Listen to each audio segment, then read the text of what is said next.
రాజ్యమేది లేదు గాని రాణిలాగా చూసుకుంటా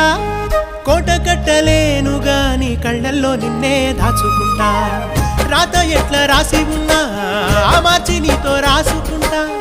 స్వర్గమంటూ ఉన్నదంటే అది నీతోనే ప్రతిరోజు పంచుకుంటా నిన్ను గన్నవి నాన్నకన్నా లారు ముద్దుగా సాదుకుంటా నీకు కోపం వస్తే కొంత దూరం ఉంటా నువ్వు గీత గీస్తే నేను దాటనంట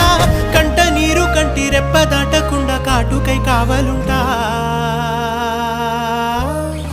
రాంబాయి నీ మీద నాకు మనసాయనే ఏనాడు నిన్ను వీడిపోని నీడైతనే ఓ రాజు నీ